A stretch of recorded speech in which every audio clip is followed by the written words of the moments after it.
I think, there's all these ideas about what matters, and I kind of always knew in my guts, like, she was going to be an incredible partner and an incredible mom and an incredible person in the world, a friend, and to see that person grow and thrive and be alongside, it's the most valuable thing in the world. Just having somebody that I know so deeply and knows me so deeply,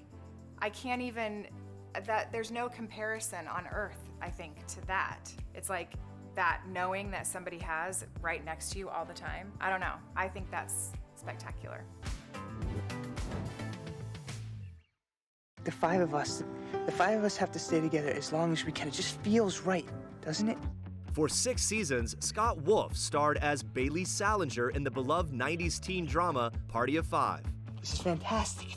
And 2 decades later, the 53-year-old actor recently finished his 3rd season of the CW mystery series Nancy Drew. You're my daughter, and you can still do the right thing. You may have their blood, but you're a Drew at heart. Nancy Drew has just been a gift from top to bottom. The cast, the crew, the producers and writers, it's a great personal experience, it's a great creative experience.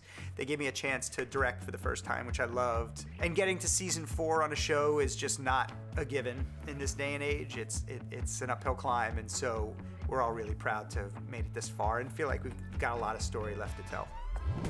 Meanwhile, Scott's wife Kelley was in the 2000 cast of MTV's The Real World New Orleans. You're going for that? I want that room. Seriously, we'll all be sleeping in the same bed anyway, so I don't know why we're talking about it. And today, she's a successful life coach and author of the recently published book, Flow, Finding Love Over Worry, a Recipe for Living Joyfully. I wrote the book, Flow, which is Finding Love Over Worry, but flow as a concept, as a technique, I've been using in my practice. I'm a coach for 10 years.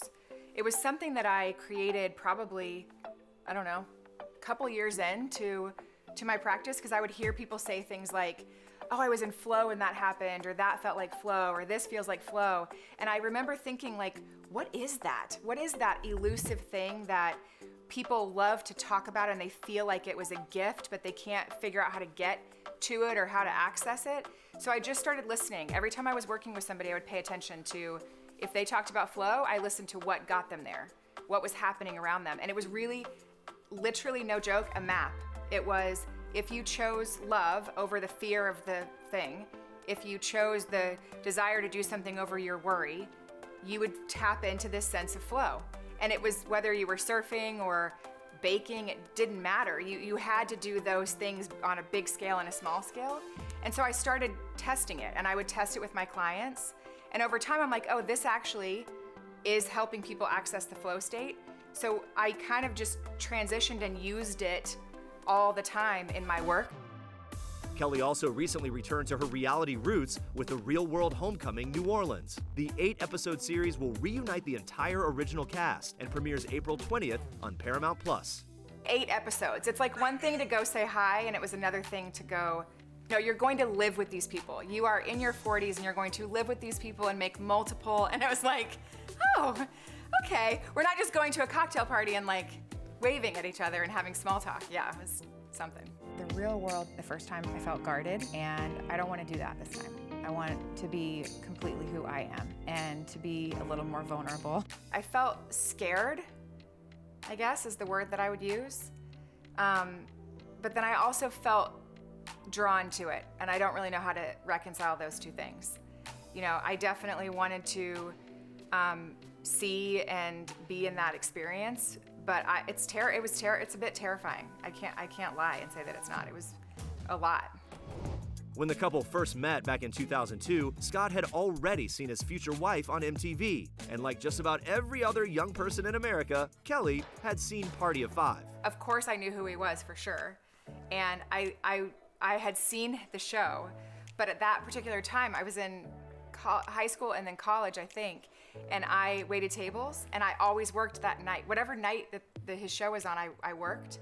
So all my friends were like religious watchers of Party of Five. You know, I mean, that's like, they had the night, and you did the thing on the night. And I dipped in sometimes, but not all the time. So I was one of those rare people at that time in that generation that hadn't seen every single thing, but I definitely knew who he was. And like loved the show. I just couldn't see all of them. It was pre-DVR. She also liked Charlie more than Bailey. That's the part we don't want to tell anybody, but painful, it's now, but true. Here's the truth. It is what it is. I think that particular moment in time. It's almost been 20 years. I know, that's so wild. I know. I was like steadfastly against dating anybody. I mean, I would go on dates, but I didn't want to date anyone. I think I even said that. Didn't I say that? Yeah. Like, Well, you would right come out of the a gates, thing like, and, yeah. no boyfriend for me. Like, yes, dinner, no boyfriend. And then I left that first night, and I was like, oof, this is gonna put a total wrench in my plan. I'm like, I don't know if I can hold the line. And I would say after like our third date, I was like, nope, I'm screwed. I was like, there went my whole plan. But yeah, I couldn't help it. And so is that destiny? What is that in life? I don't know, but it's something where he says he saw me passing on the screen and all that stuff. And I knew that first night that I wanted to talk to him for the rest of my life. I knew I couldn't reconcile like a boyfriend or something all the time, but I knew that this is a person that I could talk to forever and ever and ever for the rest of my days.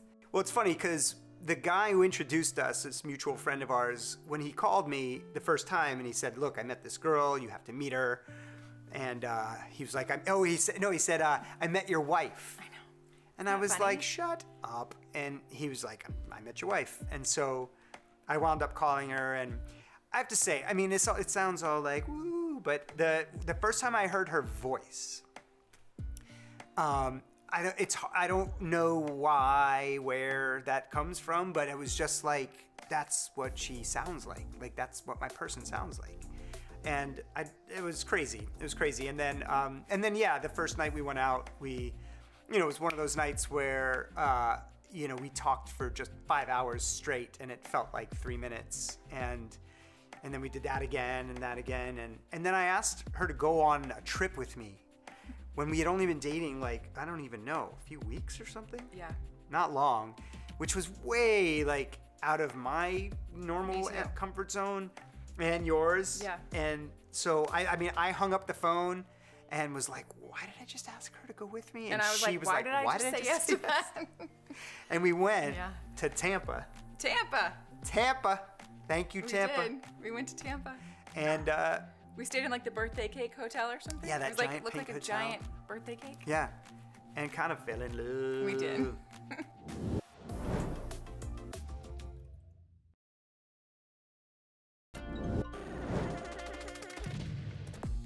Scott and Kelley were married in 2004, and today they have 3 beautiful children together: 13-year-old Jackson, 9-year-old Miller, and 7-year-old Lucy.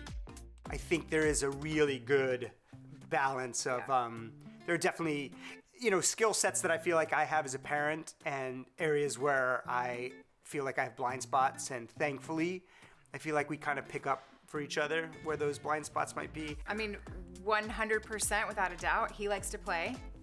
I'm not as good at playing. He's a good player. Last night I was trying to get stuff done. He's and, immature. He's immature. Well, okay, so no.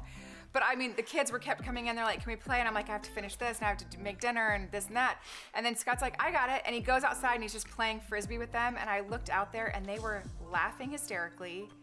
Like, this is a compliment to you, but there's no dialing it in. Yeah. He's a really good player. I'm really good at, like, the day needs to happen Structure. a certain way, and Time gotta get this management. done. And I want to sit down by 5:30 to eat, because otherwise everybody loses it a little bit. It's all that kind of stuff. I feel like that's my strength. I just love that I Yeah. gave my strength also, just in case. Yeah, and I think one thing that I knew, growing up in an environment that had some levels of dysfunction to it, was that, it was important to me to provide just an environment, just to have a home where everything felt as calm and safe and predictable in the ways that life should be predictable as a kid. What I also, though, knew, and I think is kind of coming to pass on some level, is that my kind of cross to bear as a parent would be letting the kids struggle, because it was so important to me to have a house where they felt loved and they felt safe and they didn't have to fight their way through dysfunction or anything that was going to sidetrack their journey to become their full selves. But letting them kind of stumble and fall, letting them have to like work their way through something. I know enough, to know that all of the things that I struggled through as a kid are the things, weirdly, that I'm most grateful for, because they built my character and they built a sense of resilience and shaped the person that I am. And so, I don't want to sort of short circuit their capacity by making things too easy. That's, I think, and I think Kelley helps me a lot with that, which is, I don't have a problem being the bad cop. I don't have a problem with discipline.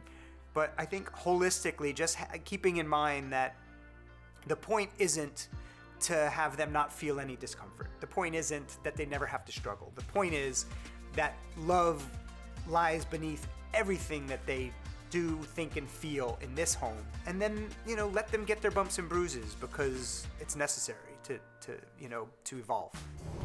Meanwhile, after a tough couple of years that tested even the closest of families, Scott and Kelley are thankful to be emerging stronger than ever. Thankfully, the thing we've taken away from this unique 2 years we've all spent We really like each other. is that we really like each other. Thankfully. That's so annoying, but it's so true. Because we're like, you're stuck with each other. And so that was the thing, is like, what we realized in those first few months was like, everyone, wherever you are kind of confronted with your life, with the people in your life and the situations, and we all had kind of time and no space to consider everything. And thankfully, our favorite time is with each other and with our kids.